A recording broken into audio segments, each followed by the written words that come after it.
اللہ اکبر اللہ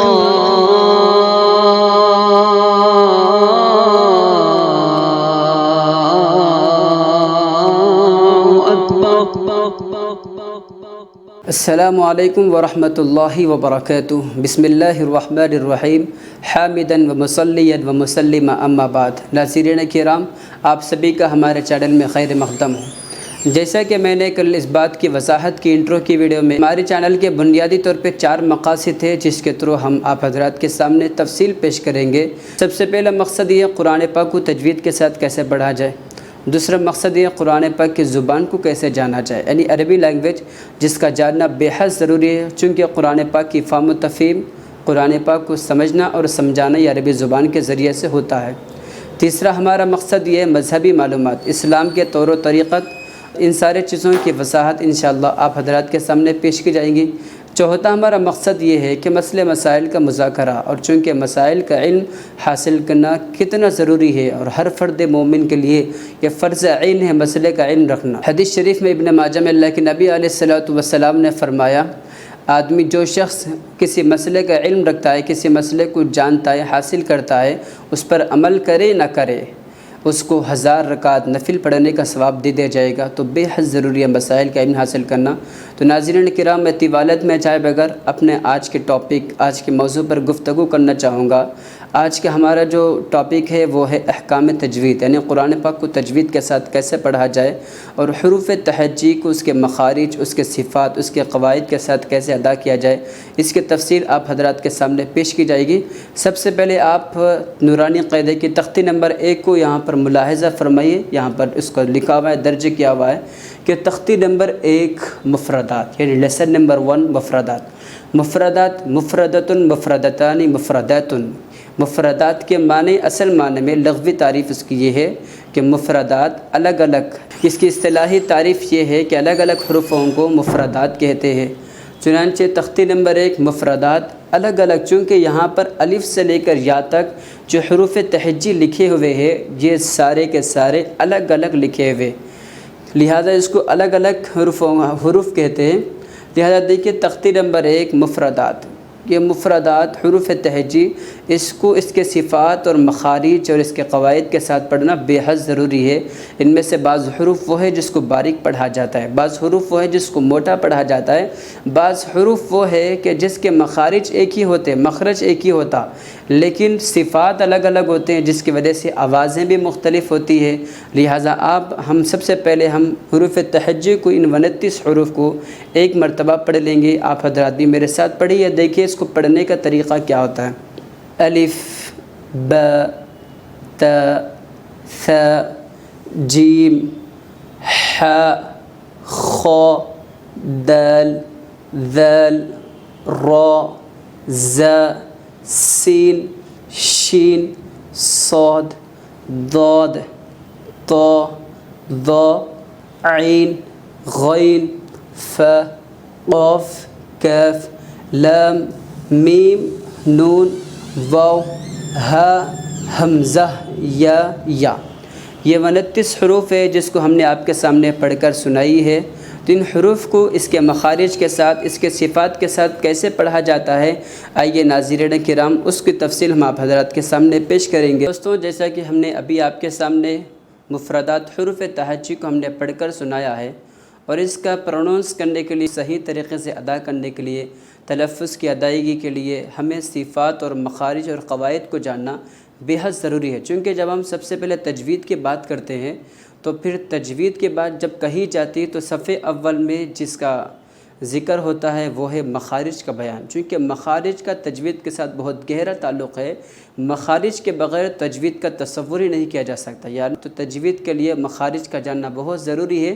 اب ہم نے آپ کے سامنے یہاں پر مخارج کا ایک سرسری جائزہ آپ کے سامنے رکھا ہے کہ حروف کو کیسے پروننس کیا جاتا ہے، اس کو کیسے پڑھا جاتا ہے، تلفظ کی ادائیگی میں آسانی کیسے پیدا ہوتی، ان مخارج کے ذریعے سے ہوتی۔ آئیے ملاحظہ فرمائیے، سب سے پہلے ہر حرف کو اس کے مخرج سے نکلوائے، چونکہ حروف کے اس کے مخرج کے مطابق ہی پڑھنا ضروری ہے، اس کے مطابق نہیں پڑھا گیا، اس کے موافق نہیں پڑھا گیا تو پھر معانی میں تبدیلی آ جاتی ہے، معنی میں فساد آ جاتا ہے، تو بہت سارا فساد ہو جاتا ہے۔ جیسے دیکھیے ہر حرف کو اس کے مخرج سے نکلوائیے تاکہ ث سین صاد، یہ تین حروف اس کو اکٹھا اس لیے ذکر کیے گئے چونکہ یہ ملتے جلتے، اس میں مشابہ ہے، آپس میں اس میں مشابہت ہے ایک دوسرے کے، لہٰذا ث میں فرق الگ ہے، ث کا مخرج الگ ہے، سین کا مخرج الگ ہے، صاد کا مخرج الگ ہے، ان تینوں کے صفات بھی الگ الگ ہے، اس لہٰذا ان تینوں کو اس طرح ہم یاد کریں، ایسے پریکٹس کریں تاکہ اس میں بہترین طریقے سے فرق واضح ہو جائے۔ دیکھیے تا اور تا، چونکہ تا میں زیادہ فرق نہیں ہے، تا کو باریک پڑھا جاتا ہے، تا کو موٹا پڑھا جاتا ہے، لیکن دونوں کو الگ الگ طریقے سے پڑھنا بے حد ضروری ہے، اس لیے اس میں بھی آدمی کنفیوز نہ ہو جائے۔ دیکھیے اس کے بعد ذال ز ض ضاد، یہ چار حروف جو آپس میں ملتے جلتے ہیں، ان حروف کو بھی صحیح تلفظ کی ادائیگی کے ساتھ اس کے مخرج کے ساتھ صفات کے ساتھ پڑھنا ہے تاکہ بہترین فرق ہو جائے ان کے درمیان۔ اسی طرح ہا، اس میں بھی فرق بہت ہونا چاہیے۔ یہاں پر میں ایک مثال آپ حضرات کے گوش نظر کرنا چاہوں گا۔ دیکھیے قرآن پاک کا سورہ فاتحہ جس میں ایک آیت ہے الرحمن الرحیم، جس کا معنی ہے نہایت مہربان رحم کرنے والا۔ آئیے لکھ الرحمن الرحیم،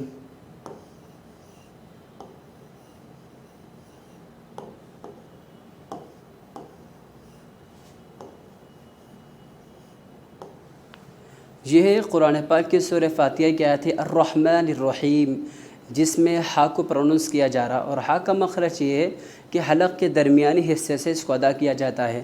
الرحمن الرحیم، اگر ہم نے ہا کی جگہ پر ہا پڑھا ہے تو پھر معنی کیسے بدل جائے گا؟ جیسے الرحمن الرحیم یعنی نہایت مہربان رحم کرنے والا اس کا معنی ہے، لیکن اگر ہم نے الرحیم کے جگہ پر الرحیم پڑھا ہے، چھوٹی ہا پڑھا ہے بڑی ہا کی جگہ پر، اس کو بھی لکھ لیتے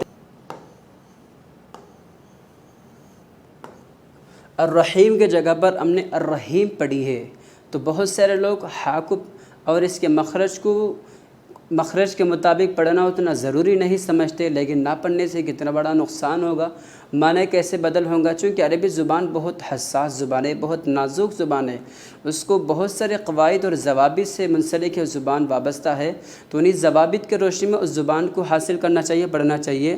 الرحیم ہم نے پڑھی ہے تو پھر پہلے معنی یوں بنا ہے کہ نہایت مہربان رحم کرنے والا، لیکن اگر ہم نے الرحیم پڑھی ہے تو پھر معنی یوں بنتا ہے کہ نہایت مہربان بارش برسانے والا، رحم کرنے، رحمت کی صفت کو بیان کیا جا رہا، اور یہاں پر بارش برسانے کو تبیین کی جا رہی ہے، لہذا معنی میں کس قدر فساد آتا ہے۔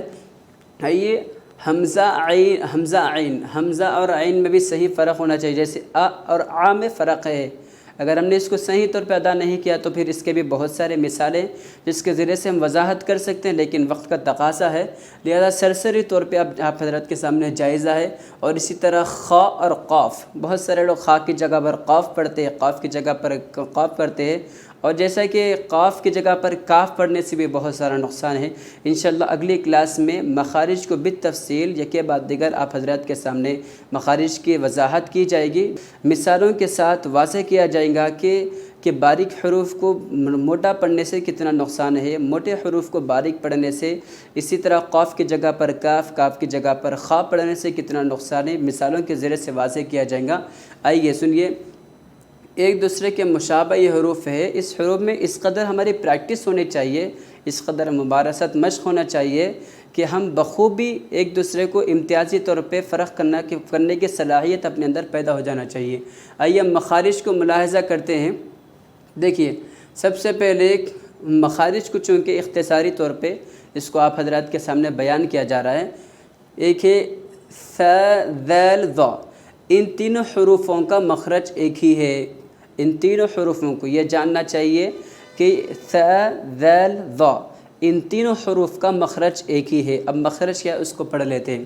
مخرج یہ ہے کہ مگر صفات کے فرق ہونے کی وجہ سے ہر ایک حرف کی آواز الگ الگ ہوتی ہے، چونکہ جیسے کہ میں نے پہلے بھی کہا تھا بعض حروف وہ ہوتے ہیں جس کا مخرج ایک ہی ہوتا ہے، لیکن صفات الگ الگ ہوتے ہیں، صفات کے الگ ہونے کی وجہ سے اس کی آوازیں بھی الگ الگ نکالی جاتی ہیں، الگ الگ آتے ہیں، لہذا مخرج ہم ملاحظہ کریں کہ زبان کی نوک کو اگلے اور اوپر کے 2 دانتوں کے کنارے سے اس طرح ملے کہ سامنے بیٹھنے والے کو زبان کی ذرا سی نوک باہر نظر آئے۔ ہماری یہ جو زبان کی نوک ہے اس کو دونوں دانتوں کے باہر کے حصے میں اس قدر رکھے، دونوں دانتوں سے لگا کر چمٹ ایسا رکھے کہ سامنے بیٹھنے والوں کو زبان کی نوک نظر آئے۔ جیسے پریکٹیکل طور پہ مجھے دیکھیے کہ میری زبان آپ حضرات کو نظر آ رہی ہے تو پھر میں نے صحیح پروننس کیا، اگر نظر نہیں آ رہی ہے تو گویا میں نے غلط مخرج کے خلاف میں نے پڑھ کر سنا ہے۔ جیسے دیکھیے ث ذال ظ، ان تینوں حروف کا مخرج ایک ہی ہے کہ زبان کی نوک کو اگلے اور اوپر کے دونوں دانتوں کے کنارے سے اس طرح ملائے کہ سامنے بیٹھنے والوں کو زبان کی نوک تھوڑی سے نظر آنے لگے۔ لہٰذا یہ اس کا مخرج ہے۔ اس مخرج کو پریکٹس کرنا پڑتا ہے، اس کی مشق کرنا پڑتا ہے، تب جا کر اس کی حروف کی ادائیگی میں آسانی پیدا ہو جاتی ہے۔ آئیے آگے یوں بیان کیا ہے کہ یہ بھی ذہن نشی کرے کہ ثا اور دال کی آواز نرم ہوتی ہے، ضا کی آواز بھری ہوئی پر ہوتی ہے۔ جیسے کہ پر حروف میں اس میں ایک وا بھی ہے اور باریک حروف میں ثا اور دال ہے۔ ثا دال دونوں، ثا دال ضا تینوں کا مخرج ایک ہی ہے، لیکن ثا دال کو باریک پڑھا جاتا ہے، ضا کو پر پڑھا جاتا ہے، یعنی موٹا پڑھا جاتا ہے۔ ثا کو موٹا پڑھا ہے تو پھر صاد کی آواز آ جائے گی، دال کو موٹا پڑھا ہے تو پھر ضاد کی آواز آ جائے گی۔ لہٰذا اس کو ان دونوں حروف کو باریک پڑھنا بے حد ضروری ہے، ضا کو موٹا پڑھنا ضروری ہے۔ آئیے اس کے بعد ہم ملاحظہ کرتے ہیں سین صاد ذا، زبان کی نوک کو اگلے اور نچلے دانتوں کے اوپر سے لگائے۔ مخرج یہ ہے کہ مخرج ایک ہے مگر آواز میں فرق ہے، یعنی زبان کی نوک کو اگلے اور نچلے دانتوں کے اوپر سے لگائیے۔ زبان کی نوک ہے ہماری، یہ جو زبان کی نوک ہے زبان کے کنارے کو اگلے اور نچلے، اوپر اور نیچے کے دانتوں کے اندرونی حصے سے لگا کر پڑھے۔ جیسے سین صاد ذا، زبان کی نوک لگ رہی ہے تو ہم نے صحیح پروننس کیا ہے، مخرج کے مطابق پڑھا ہے۔ اگر زبان کی نوک نہیں لگ رہی ہے، جیسے بعض لوگ صاد اس طرح ادا کرتے، یہ غلط طریقہ ہے۔ مخرج واضح ہمارے سامنے لکھا ہوا ہے باقاعدہ طور پر، لہٰذا اس طرح ہمیں اس مخرج کے مطابق پڑھنا ہے۔ یہاں پر ایک فرق کو انہوں نے واضح کیا ہے، ایک بات کی نشاندہی کی ہے، یہ کہ صاد کی آواز پر ہوتی اور ذا سین کی آواز باریک ہوتی ہے، اور اسی طرح ان تینوں ذا کی آواز بھی باریک ہوتی اور ان تینوں آوازوں میں سیٹی کی آواز ہوتی ہے۔ سین اور ذا کی آواز باریک ہوتی ہے، جیسا کہ اوپر ثا دال کی آواز باریک ہے، اور اسی طرح صاد کی آواز پر کی جاتی ہے، موٹا پڑھا جاتا ہے صاد کو، اور ان تینوں حروف میں سیٹی کی آواز محسوس ہونا چاہیے۔ جیسے سین کہا تو سیٹی کی آواز ایک قسم کی، ذا کہا ہے تو اس میں بھی ایک قسم کا پریشر وتھ پریشر پڑھا جا رہا ہے، صاد کا ہے اس میں بھی ایک قسم کی سیٹی کی آواز، ان تینوں حروف میں سیٹی کی آواز محسوس ہونا چاہیے۔ اسی طرح تا دال طا، ان تینوں کا مخرج زبان کی نوک سامنے کے اوپر کے دانتوں کی جڑ ہے۔ تا پتلی ہوتی ہے اور طا کو پر پڑھا جاتا ہے۔ یہاں پر ایک بات کو منشن کیا گیا ہے، ایک بات کی نشاندہی کی گئی ہے، تا کو باریک پڑھا جاتا ہے، طا کو پر پڑھا جاتا ہے، اور دا کو چونکہ اس کے بالمقابل کوئی حرف نہیں ہے، دال تو دال ہی ہے۔ ان تینوں کا مخرج یہ ہے کہ زبان کی نوک کو سامنے کے اوپر کے دانتوں کی جڑ ہے، زبان کی نوک اور سامنے کے اوپر کے دانتوں کی جڑ ہے، یعنی زبان کی نوک ہے جو سامنے کے دانت ہے، زبان کے بالمقابل جو سامنے کے دانت ہے، نیچے سامنے کے دانت ہے، اوپر کے دانتوں کی جڑ ہے۔ جیسے ہم جب پڑھے تا تو ہماری زبان کی نوک اوپر کے دانتوں سے لگنا چاہیے، کنارہ لگنا چاہیے۔ تا دال طا، طا کو موٹا پڑھا جاتا ہے اور تا کو باریک پڑھا جاتا ہے۔ اس کے علاوہ جائیے ہا حمزہ، ان دونوں کا مخرج حلق کا آخری حصہ ہے جو سینے کی طرف جاتا ہے، حلق کا آخری حصہ جو سینے کی طرف، یعنی سینہ تو ہمارا اس طرف ہے، اور ہا حلق کا نچلا حصہ یعنی یہ مانا جائے گا۔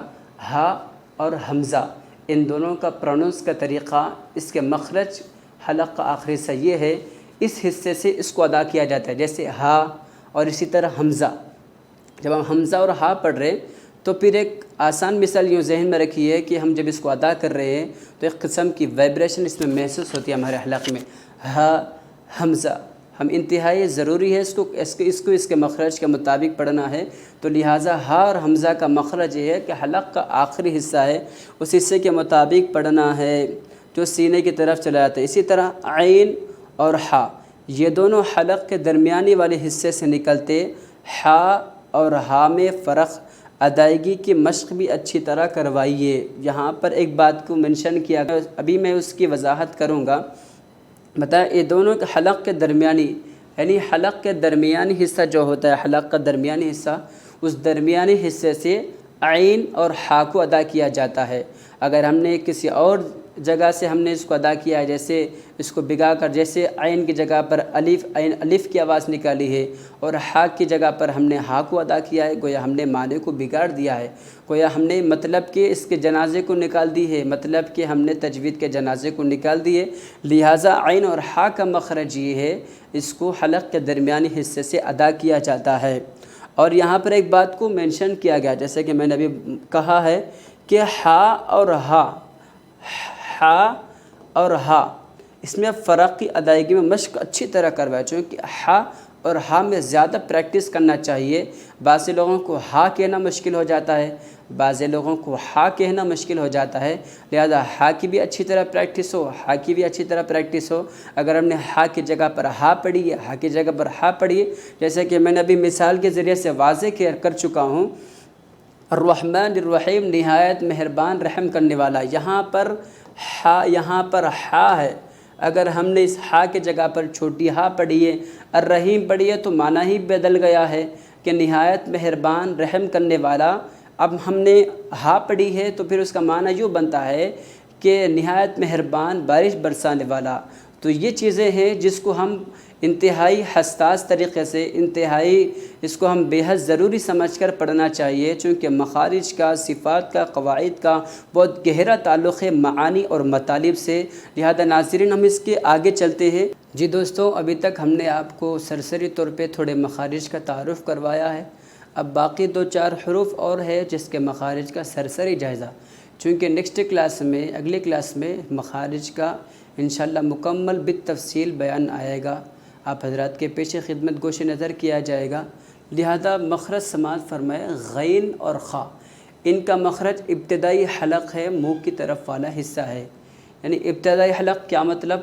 یعنی حلق کے اوپر کا حصہ، حلق کے اوپر کے حصہ۔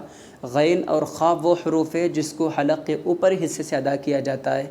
جیسے پڑھ کر دیکھیے، غین اور خا یہ دونوں حصے حلق کے اوپر حصہ، جیسے خالدین فیہا، غیر المغضوب، تو دونوں کو حلق کے اوپر حصے سے ادا کیا جاتا ہے جو کہ منہ کے جانب سے ہے۔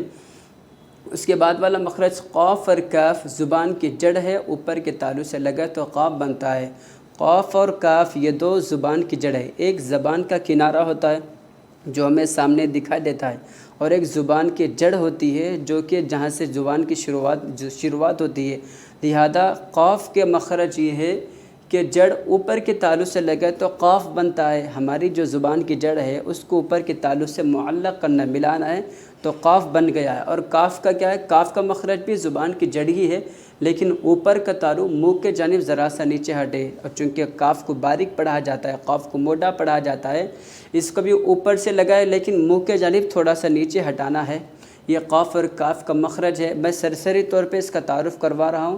انشاءاللہ اگلی قسط میں انشاءاللہ اس کی تفصیلی وضاحت ہو جائیں گی مخارج کا۔ اور اس کے علاوہ ضاد، زبان کی کروٹ کو اوپر کے داڑوں کی جڑ سے لگانا ہے، ایک تو داڑ ہے، دوسرا داڑھ کی جڑ ہے، تو زبان کی نوک کو اوپر کے دانتوں کے جڑ سے لگانا ہے۔ بائیں بھی لگا سکتے ہیں، دائیں بھی لگا سکتے ہیں، دونوں طرف لگانے سے اس حرف کا مخرج ادا ہو جاتا ہے۔ زبان کی نوک کہیں بھی نہ لگنے پائے، اس بات کی ہم بطور خاص خیال رکھیں کہ زبان کی نوک چاہے دائیں طرف لگائے چاہے بائیں طرف لگائے، یہ داڑھوں کے جڑ سے لگائے، لیکن کہیں بھی نہ لگنے پائے، چونکہ بعض اوقات لگنے کی وجہ سے ضا کی آواز آ جاتی ہے، لیکن بعض فقہا نے، بعض قراء نے اس بات کی اجازت دی، تھوڑی سی ضا کی آواز زیادہ ہے تو پھر کوئی حرج نہیں، لیکن بالکل ہو ضا کے مشابہ نہ ہو تو پھر چونکہ معنی بدل جاتا ہے۔ اسی طرح میم اور نون، ان دونوں حروفوں کا ادا کرتے وقت ناک میں آواز نہ جانا چاہیے۔ میم اور نون ان کا صاف وضاحت کے ساتھ کوئی مخرج تو نہیں ہے، ایسے ہی ادا کیا جاتا ہے، لیکن اس بات کا خیال رکھے کہ میم اور نون جب ہم پڑھ رہے ہیں تو پھر ناک میں آواز نہ جائے، ناک میں آواز چلا جائے تو پھر میم گنہ بھی ہو سکتا ہے، نون گنہ بھی ہو سکتا ہے، ناک میں آواز چھپ جائے تو پھر اخفا کا بھی ہو سکتا ہے، اخفا بھی ادا ہو سکتا ہے۔ لہذا میم اور نون کو صاف طریقے سے پڑھ لینا چاہیے۔ مخارج کا تجوید کے ساتھ بہت ہی گہرا تعلق ہے، مخارج کے بغیر تجوید کا تصور نہیں کیا جا سکتا۔ جیسے ہم دنیا میں دیکھیں کسی عمارت کی پختگی کو دیکھنا چاہے تو اس کے بیس، اس کے بنیاد کو دیکھا جاتا ہے۔ اگر اس کا بیس مضبوط ہو تو پھر عمارت کو پختہ مانا جائے گا، اور اگر اس کا بیس بنیاد مضبوط نہیں ہے تو پھر عمارت کو غیر پختہ مانا جائے گا، کبھی بھی اس کے گرنے کا خطرہ ہے۔ ایسے ہی جب تک ہمارے قواعد، بیسکس اور صفات، مخارج درست نہیں ہوں گے تب تک ہم قرآن پاک کو اس کے نازل شدہ طریقے کے مطابق پڑھ نہیں پائیں گے۔ لہٰذا قرآن پاک کو تجوید کے ساتھ پڑھنا ہے تو پہلے بیسکس کو صحیح طور پر جاننا ہے، اس کو مشق کرنا ہے۔ آئیے ہم اصل ٹاپک کی طرف یعنی مخارج کی طرف چلتے ہیں۔ مخارج یہ مخرج کی جمع ہے۔ مخرج یعنی وہ جگہ جہاں سے حروف ادا ہوتے ہیں، یعنی وہ جگہ جہاں سے حروف کو پروننس کیا جاتا ہے، اس کو مخرج کہا جاتا ہے۔ جیسے کہ میں نے پہلے کہا کہ حروف تہجی کے 29 حروف میں بعض حروف ہے جس کو موٹا پڑھا جاتا ہے، بعض حروف ہے جس کو باریک پڑھا جاتا ہے۔ باریک پڑھے جانے والے حروف کی تعداد 21 ہے اور موٹے پڑھے جانے والے حروف کی تعداد وہ 8 ہے۔ موٹے پڑھنے والے حروف کو ہم پڑھ لیتے خ، ر، صاد، ضاد، طا، ظا، غین، قاف۔ یہ 8 حروف ہے جس کو پر پڑھا جاتا ہے۔ آئیے اب ہم اصل مقصد کی طرف، آج کے ہمارے سبق کی طرف رواں دواں ہوتے ہیں۔ حروف ہوائیہ یعنی حروف ہوائیہ یہ وہ حروف ہے جس کو ہوا کے سہارے سے ادا کیا جاتا ہے۔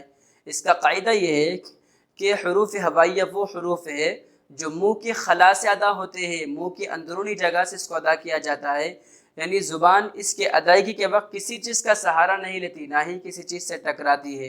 اور حروف ہوائیہ وہ کون سے حروف ہے؟ الف، واو، یا، یہ 3 حروف کہ جس کو ادائیگی کے وقت زبان ہوا کے سہارے سے ادا کرتی ہے۔ آئیے قاعدہ ہم لکھ لیتے ہیں تاکہ ہم سمجھ سکیں۔ یہ وہ حروف ہے جو منہ کے خلا سے ادا ہوتے ہیں۔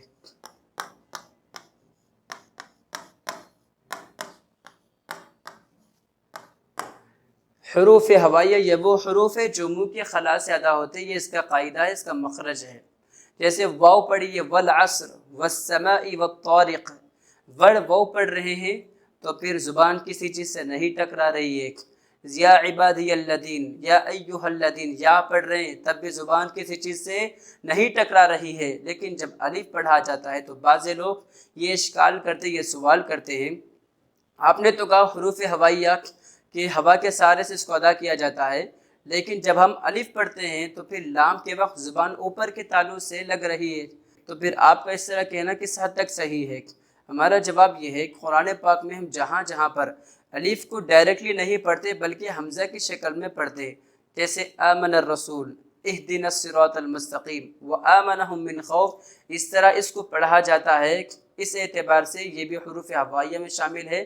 الف کے پڑھتے وقت بھی زبان کسی چیز کا سہارا نہیں لیتی۔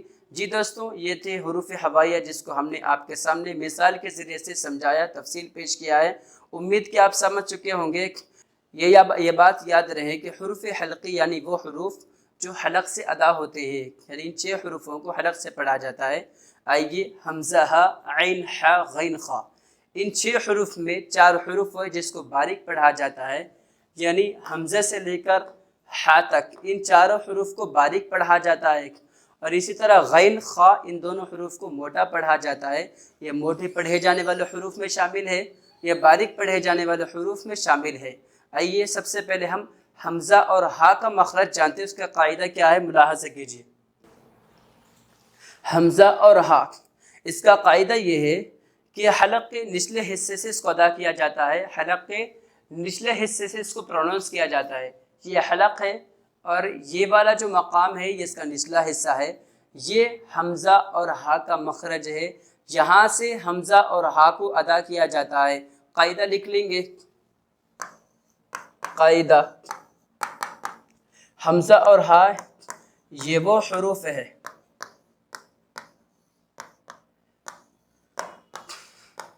جو حلق کے نچلے حصے سے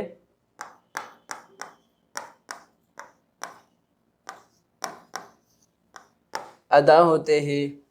حمزہ اور ہا یہ حلق کے نچلے حصے سے ادا کیا جاتے ہیں۔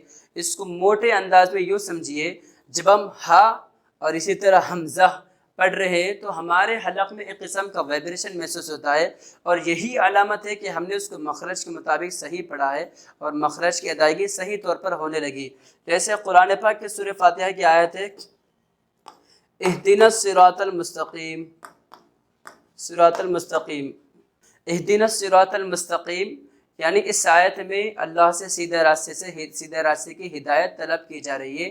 اگر ہم نے اہدنا الصراط المستقیم کے جگہ پر پڑھا ہے تو گویا معنی ہی بدل گیا، لہذا حروف کو اس کے مخرج کے مطابق پڑھنا بے حد ضروری ہے تاکہ معانی اور مطالب میں فرق نہ آ جائے۔ آئیے اس کے بعد ہم اگلا حروف حلقی میں سے حمزہ ہا کو ہم نے سیکھا ہے، پھر عین اور ہا، یہ دو حروف جس کا مخرج یہ ہے کہ حلق کے درمیانی حصے سے، یہ درمیانی حصہ ہے، یہاں سے حمزہ عین اور ہا کو ادا کیا جاتا ہے۔ عین اور ہا حلق کے درمیانی حصے سے ادا کیے جاتے ہیں۔ قاعدہ لکھ لیتے ہیں پہلے، قاعدہ، عین اور ہا یہ وہ حروف ہے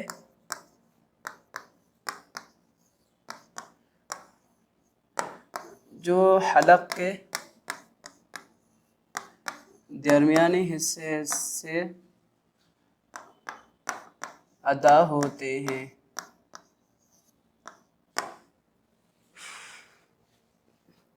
جیسے الرحمن، الرحیم۔ جی دوستوں دیکھیے یہاں پر عین اور ہا کا مخرج لکھا ہوا ہے۔ عین اور ہا کا مخرج یہ وہ حروف ہے جو حلق کے درمیانی حصے سے ادا ہوتے ہیں۔ حلق اور حلق کے درمیانی حصے، یہاں سے عین، عین، ہا، یہاں سے اس کو ادا کیا جاتا ہے۔ اگر ہم نے اس کو حلق کے درمیانی حصے سے ادا نہیں کیا بلکہ کوئی اور راستہ ہم نے اختیار کر لیا ہے، کسی اور جگہ سے ہم نے اس کو پرونونس کیا ہے، تو گویا ہم نے اس کا معنی ہی بگاڑ دیا ہے۔ جیسے سورہ فاتحہ کی آیت آپ کے سامنے لکھی ہوئی ہے الرحمن الرحیم، جس کا معنی نہایت مہربان، رحم کرنے والا۔ اگر ہم نے الرحیم کے جگہ پر ہم نے الرحیم پڑھا ہے، چھوٹی ہا پڑھا ہے، تو پھر معنی یوں ہوگا کہ نہایت مہربان، بارش برسانے والا۔ تو آپ اندازہ لگائیے کہ حروف کو اس کے مخارج کے مطابق پڑھنا کتنا ضروری ہے، اور نہ پڑھنے پر کتنا معنی میں چینج اور کتنا معنی میں تبدیلی واقع ہو جاتی ہے، اس آیت سے ہم اندازہ لگا سکتے ہیں۔ آئیے حروف حلقی کے جو 4 حروف ہیں جس کو باریک پڑھا جاتا ہے ہم نے اس کو سمجھا ہے۔ اب آگے حروف حلقی کے موٹے حروف جس کو ہم قاعدے کے مطابق اس کا مخرج جانیں گے۔ غین اور خا، یہ حروف حلقی کے 2 موٹے حروف ہیں جس کو پر پڑھا جاتا ہے، یہ حلق کے اوپری حصے سے ادا ہوتے ہیں۔ اس کا قاعدہ لکھ لیتے ہیں، قاعدہ، غین اور ہا، غین اور خا یہ وہ حروف ہے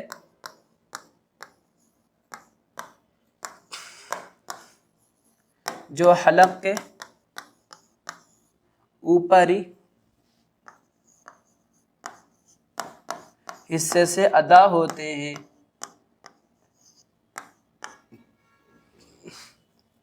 جیسے خالدین فیہا، اسی طرح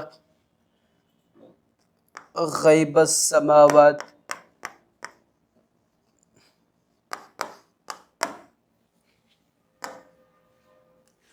دوستوں یہ غین اور خا کا مخرج ہے، یہ وہ حروف ہے جو حلق کے اوپری حصے سے ادا ہوتے ہیں۔